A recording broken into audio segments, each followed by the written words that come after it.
제가 좋아하는 말 중에 이런 말이 있습니다. 인생의 방황은 하나님을 만나면 끝나고 신앙의 방황은 좋은 교회를 만나면 끝난다.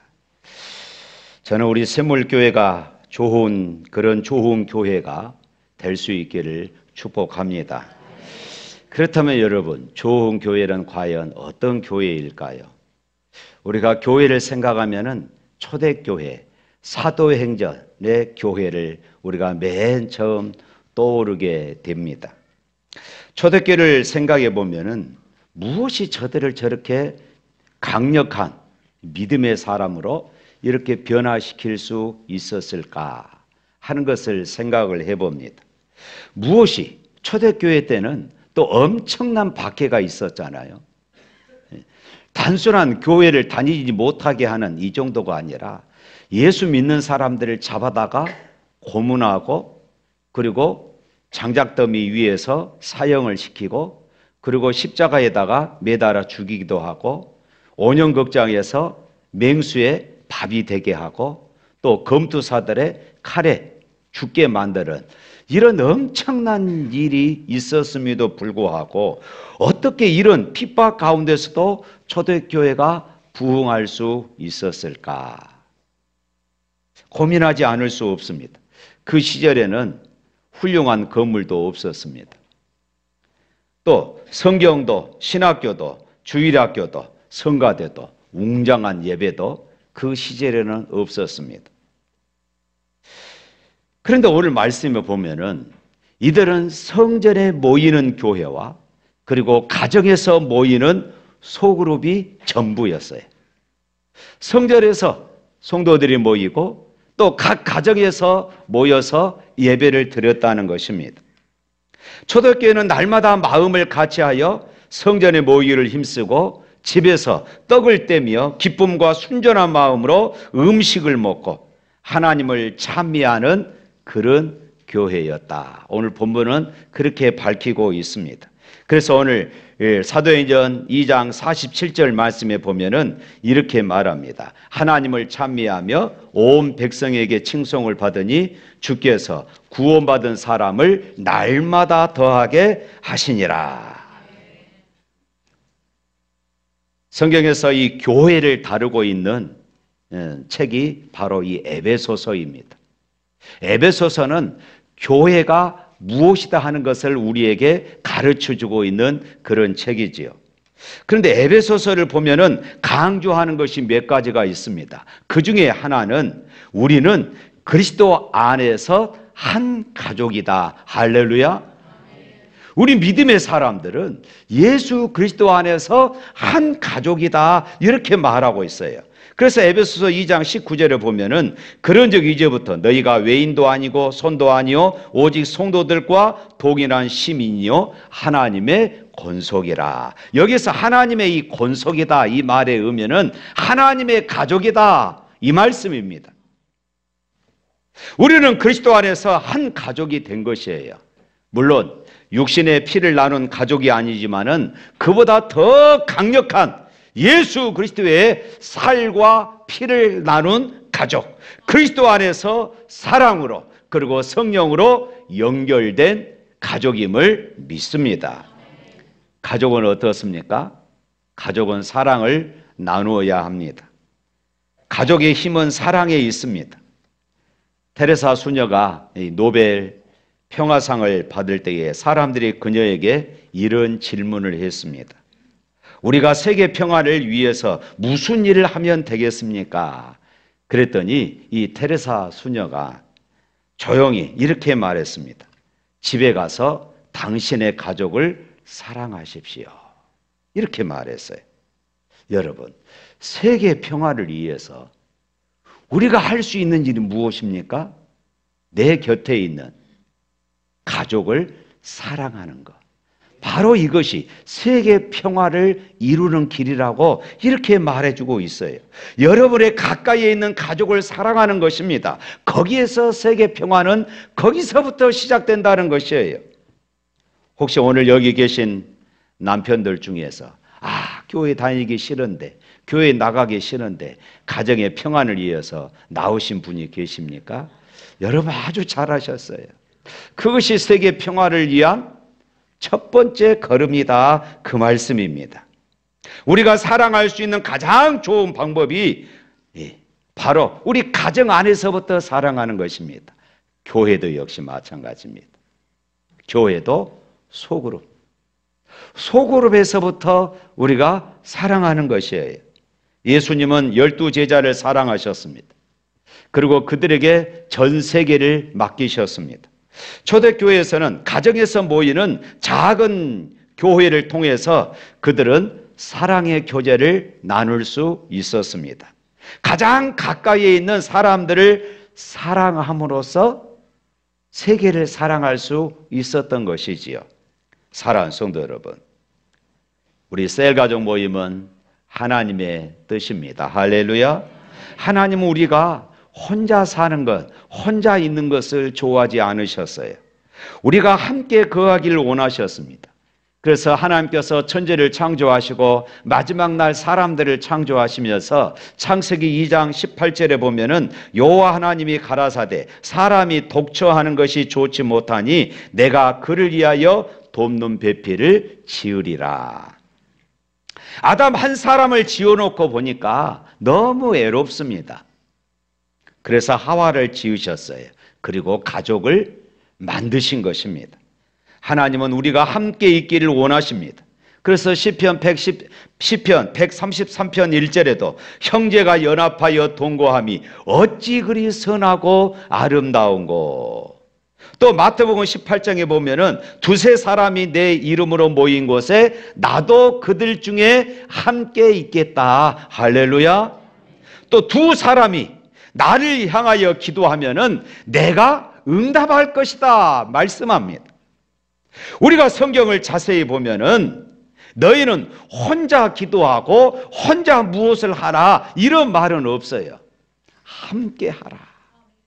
이것을 강조하고 있는 것이에요. 서로. 로마서 12장 10절을 보면은 형제를 사랑하여 서로 위하고 존경하기를 서로 먼저 하라. 이렇게 서로 말하고 있어요. 갈라디아서 5장 13절에 보면은 오직 사랑으로 서로 종노릇하라 이렇게 말합니다. 히브리서 10장 24절에 서로 돌아보아 사랑과 선행으로 격려하라. 또 야고보서 5장 16절에 보면은 너희 죄를 서로 고하며 병 낫기를 위하여 서로 기도해라 말씀합니다. 혼자 고백하고 혼자 기도하는 것이 아닙니다. 서로 하라, 함께 하라 이렇게 말씀합니다. 요한일서 4장 12절에 보니 만일 우리가 서로 사랑하면 하나님이 우리 안에 거하시고 우리가 서로 사랑해야 할 이유가 바로 여기에 있어요. 우리가 소그룹인 셀 가족으로 모여서 함께 사랑하고 교제하는 것은 바로 하나님의 뜻인 것을 믿으시기를 축복합니다. 우리가 셀 가족으로 모여야 할 또 다른 이유가 있습니다. 우리는 서로 돌봄이 필요한 존재이기 때문에 그렇습니다.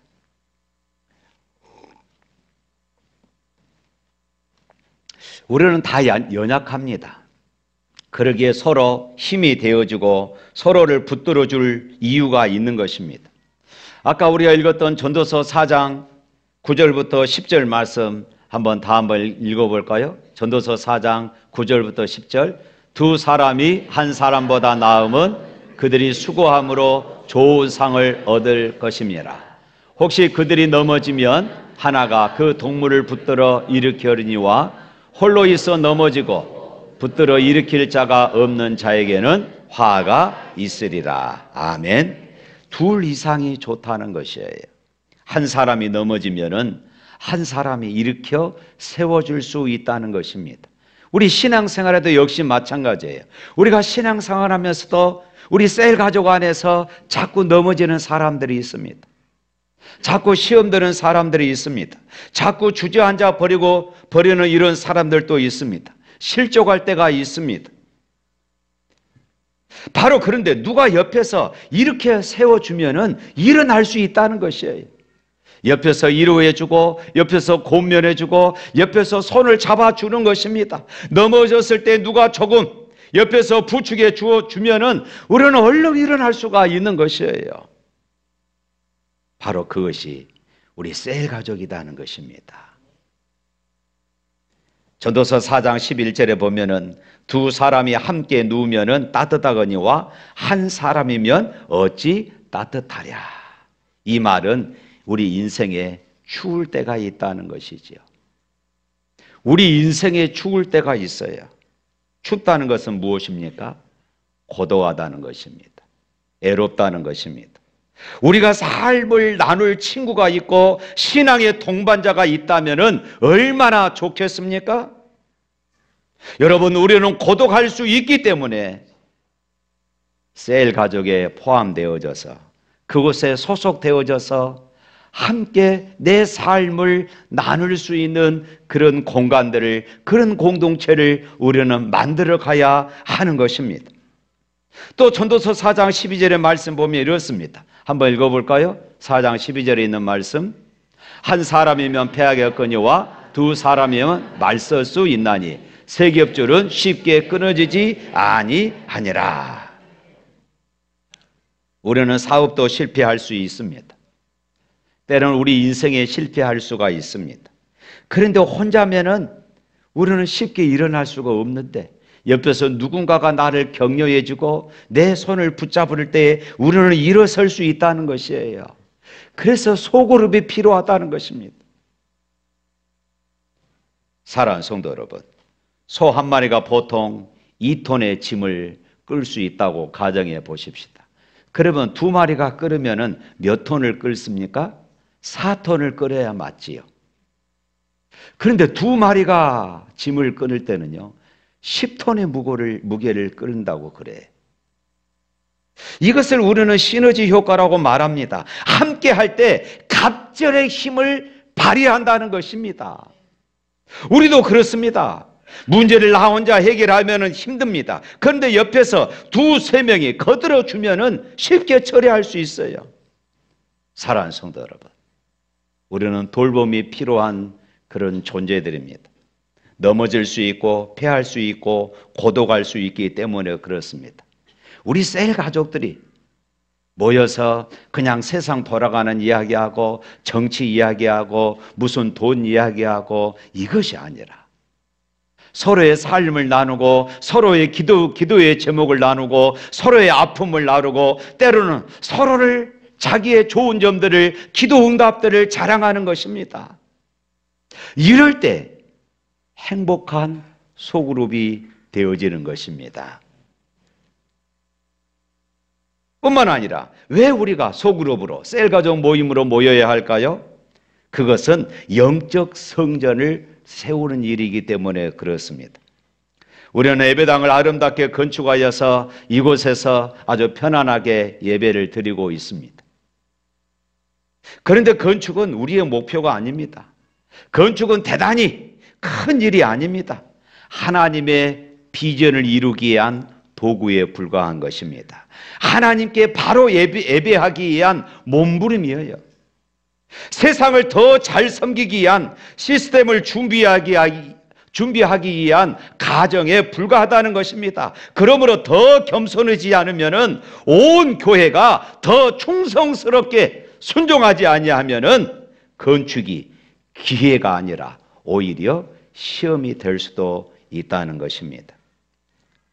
우리 눈에 보이는 예배당보다 더 중요한 것이 있어요. 그것은 영적인 성전입니다.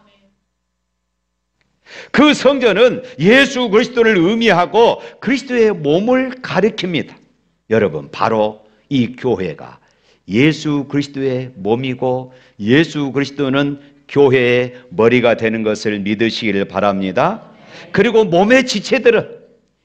이 몸의 지체들은 우리 한 사람 한 사람은 성전의 부분을 이루고 있다는 것입니다.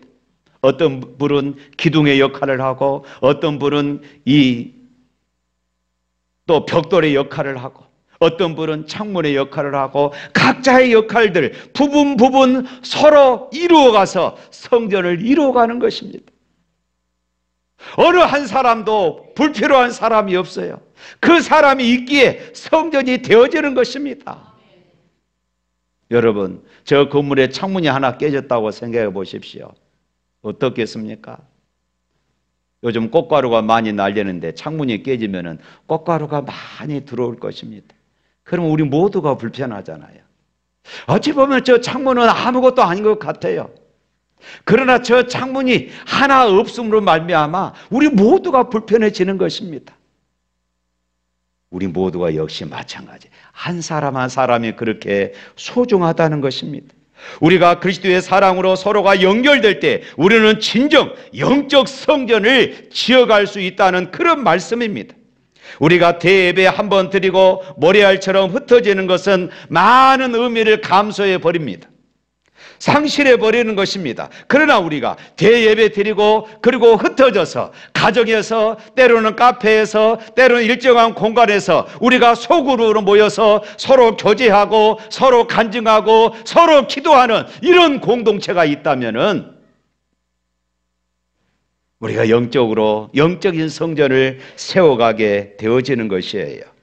그래서 에베소서 2장 21절에 보면은 그 안에서 건물마다 서로 연결하여 주 안에서 성전이 되어가고 우리는 성전을 지어가는 것입니다. 눈에 보이는 성전은 오래되면은 허물어질 수 있습니다. 그러나 우리 영적인 성전은 영원한 것이고 견고한 것입니다. 우리 교회의 소그룹인 셀 가족 여러분 소중히 여기시기를 바랍니다. 하찮게 일주일에 한 번 모인다고 해서 하찮은 것이 아닙니다. 영적인 성전이에요. 사랑하는 성도 여러분, 어찌 보면 셀 가족은 우리의 가족과도 같습니다. 가정에는 양육이 있지 않습니까? 옛날에는 왜 그리 자녀들을 참 많이 낳는지 모르겠습니다. 요즘 젊은이들이 옛날 우리 부모 세대, 할아버지 세대, 그 윗세대들을 보면은 어떻게 저렇게 자녀들을 많이 낳고 키웠을까? 이런 것을 이 젊은이들이 생각하면은 정말로 아찔합니다. 아프리카 우리가 선교를 가는데 거기는 기본이 5입니다. 낳는 데까지 계속 낳는 것이에요. 어떻게 저럴 수 있을까? 가난하고 바쁘게 살아가는데 어떻게 자녀들을 모두 다 양육할 수 있을까? 그런데 어떻게 양육했습니까? 맨 큰 애가 둘째, 셋째, 넷째 이렇게 함께 업어 키우고 함께 양육해 가는 것이었습니다. 교회도 마찬가지입니다. 셀 가족을 통하여서 서로 양육해 가는 것입니다. 또한 셀 가족에는 위로와 격려와 나눔이 있습니다. 치유가 있어요. 서로 위로를 할 수 있습니다. 여러분 우리가 대그룹으로 모여서 많은 교인들이 이렇게 모여서 예배를 드리면서 서로 위로할 수가 없습니다. 서로의 사정을 알 수 없고 서로의 형편을 알 수 없기 때문입니다. 그러나 우리 셀 가족에서 자신의 마음속에 빈자리들을 내어놓을 수 있는 것입니다. 나의 형편을 이야기할 수 있어요. 그 이야기를 함께 나누고 듣고 상담해주고 치유해주고 기도해주고 위로해 주는 것입니다. 따뜻한 이웃이 되어주는 거예요. 그럴 때 행복한 소그룹이 될 수 있음을 믿습니다. 저는 우리 교회 소그룹들이 다 이런 따뜻하고 행복한 소그룹이 될 수 있기를 주님의 이름으로 축복합니다. 또한 가정에는 출산이 있어요. 부부간 만나면은 아기를 낳지 않습니까? 이 소그룹에도 재생산하는 것입니다. 출산하는 것이에요. 어떤 셀 교회에서는 셀 가족 예배를 드릴 때 항상 빈 방석을 하나 만들어 놓는다고 그래요. 그리고 그 방석에 어떤 사람, 우리의 전도 대상자가 와서 앉기를 그렇게 기도한다는 것입니다. 그렇게 해서 셀 가족들을 불려나가는 것이에요. 영혼을 구원해 나가는 것입니다. 2025년을 보내면서 우리 셀 가족들 여러분, 우리 셀당 한 명씩 꼭 가족을 불릴 수 있기를 축복합니다. 축복합니다. 사랑하는 성도 여러분, 오늘 이 시대를 살아가는 우리에게 진정한 나눔이 필요합니다. 그러나 차마 내가 어려움을 당할 때에 이 어려움을 다른 사람들에게 부탁하고 다른 사람들에게 나눌 사람이 없다는 것입니다. 여러분이 너무나도 고독할 때 여러분의 얘기를 들어줄 사람들이 있습니까? 요즘 우리의 고민은 너무 슬픈 일을 당해도 누구에게 기댈 사람이 없다는 것입니다. 너무 기뻐 자랑하고 싶은데 자랑할 사람이 없다는 것이 또 우리의 문제이기도 합니다. 오죽 했으면은 미국의 한 할머니는 신문에 이런 광고를 냈다고 그래요. 누가 나한테 전화 한 통화만 해주면은 내가 10불씩 드리겠습니다. 너무나 고독했어요. 여러분, 이렇게 위로받고 치유해주고 나눌 수 있다면은 얼마나 좋겠습니까? 우리가 가지고 있는 고민과 걱정, 웬만한 병은 누구하고 30분만 이야기하면은 다 나을 수 있는 병이라고도 합니다. 우리가 가지고 있는 고민과 걱정들, 우리가 셀 가족 안에서 서로 나누고 서로 위로해주고 서로 격려해줘야 하는 것입니다. 그런 위로의 공급처가 우리 샘물교회 소그룹이 될 수 있기를 축복합니다. 만 18세의 최연소 여자 세계 챔피언이 된 김주희 선수가 쓴 그런 책이 있습니다. 그 책 제목은 할 수 있다, 믿는다, 괜찮다라는 이런 책입니다. 이 김주희 선수는 2010년 9월 4일 9월에 4개의 챔피언 타이틀이 걸린 일생일대의 그런 시합이 있었습니다. 그러나 경기 초반부터 부상이 심상치가 않았습니다. 상대 선수에게 얻어맞아서 왼쪽 눈은 화산처럼 부어올랐고 그곳에서 피가 흐르기 시작합니다. 아직 경기가 반이나 남아있을 때에 주심은 경기를 중단시키고 그 링 닥터를 불러서 점검을 합니다. 이때 김주희 선수는 할 수 있다, 괜찮다고 고개를 끄덕였습니다.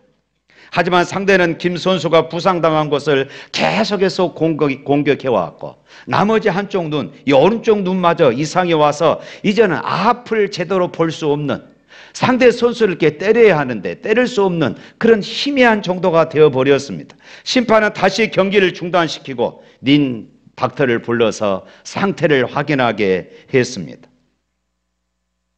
그래서 닥터는 이렇게 말합니다. 정말 괜찮겠어요? 여기서 그만하시죠. 모두가 멈춰야 한다고 생각할 수밖에 없는 이런 상황이었습니다. 하지만 그녀는 그럴 수가 없었습니다. 피가 흐르고 눈두덩이가 퉁퉁 부어오르는 것보다도 이 경기가 중단되는 것이 더 겁났기 때문이었습니다. 그에게는 이유가 있었습니다. 그의 아빠는 IMF 때 실직한 이후 생활 능력을 잃어버렸고 초등학교 4학년 때 엄마는 집을 나가버렸습니다. 5살 많은 언니가 생활을 꾸려가는 지독한 가난, 그 언니와 아빠를 위해서라도, 아니 인생을 책임지기 위해서라도 아무리 고통스러워도 참아야만 한다는 이런 각오가 그녀에게 있었던 것입니다. 마지막 10라운드 이제 1분 남았습니다. 이대로 경기가 끝나면은 이제 지는 상황이었어요. 눈은 제대로 보이지 않지만은 매일 쉬지 않고 8시간씩 훈련하며 몸에 새긴 그 감각만을 이용해서 마지막 힘을 내어서 주먹을 내질렀습니다. 바로 그 순간 관중들은 환호하기 시작했어요. 그 환호와 함께 마침 상대편은 KO패를 당하고 말았습니다. 시야는 흐릿했지만은 그 순간의 세상은 어느 때보다 선명했고 상처투성이의 얼굴을 하고 있었지만은 그녀는 웃고 있었습니다. 그녀는 자기의 에세이 책 할 수 있다, 믿는다, 괜찮다라는 책에서 이렇게 말했습니다. 사람들은 왜 그렇게 힘들고 고통스러운 길을 가느냐고 내게 묻는다. 나는 그 질문에 답하는 대신에 이렇게 반문한다. 권투를 하는 내가 얼마나 행복한지 그렇게 물어봐 주실래요? 권투를 하는 것이 내게 얼마나 행복한지 그렇게 물어봐 주세요. 사랑하는 성도 여러분, 이 김주희 선수의 말이 이해가 되십니까? 고통스러운 훈련, 아니 생사를 걸은 사각링에서도 행복할 수 있다는 것이, 이것이 이해가 되냐 이 말씀입니다. 지독하게 가난한 인생, 아니 자기 가정을 책임지기 위해서 자신의 생명을 걸고 링에 올라야 하는 인생, 그런데 그렇게 살아도 행복하다고 말합니다. 하지만 안타깝게도 우리는 그보다 훨씬 더 넉넉하게 살아가면서도, 아니 우리를 위해 생명을 거신 주님을 믿고 천국을 소망하며 살면서도 어른은 행복하지 않다고 이렇게 말합니다. 불평과 원망과 외로움과 쓸쓸함에 빠져 살아가고 있습니다. 왜 그랬을까요? 우리가 원하는 기도가 응답되지 않았기 때문이 아니라 우리가 하나님의 은혜에 충만하지 못하기 때문에, 우리가 하나님의 은혜에 사로잡히지 못하기 때문에 그렇습니다. 하나님을 아는 지식을 잃어버렸기 때문에 그렇습니다. 천지 만물을 창조하신 하나님, 그분이 지금 나를 지켜보신다. 그분이 나를 붙잡고 계신다. 그분이 나와 함께 계신다. 그분이 할 수 있다고, 괜찮다고 말씀하시는 이 음성을 우리가 잃어버렸기 때문은 아닐까요? 사랑하는 성도 여러분, 지상에 있는 교회는 완벽하지가 않습니다. 허물이 많습니다.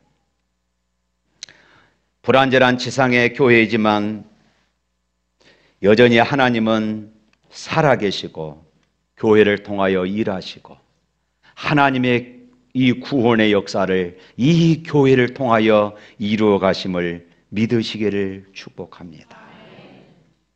불안하고 연약하지만 하나님은 여전히 여러분 한 사람 한 사람을 통하여서 하나님의 놀라운 일들을 계획하고 계심을 믿으시기를 바랍니다. 그러니 낙심하지 마십시오. 그러니 포기하지 마십시오. 저는 우리 샘물교회가 소그룹을 통하여서 갈수록 더 행복한 교회가 될 수 있었으면 좋겠습니다. 저는 우리 샘물교회가 행복한 소그룹을 통하여서 서로 위로받고, 서로 격려하며, 서로 자랑하고, 서로 일으켜 세워주는 그런 교회가 될 수 있기를 축복합니다. 모처럼 우리 셀들이 오늘 나들이를 갑니다. 단합대회를 합니다. 여러분, 하루 셀 가족들끼리 모여서 행복한 소그룹을 만들어갈 수 있기를 주님의 이름으로 축복합니다. 우리 찬양하겠습니다.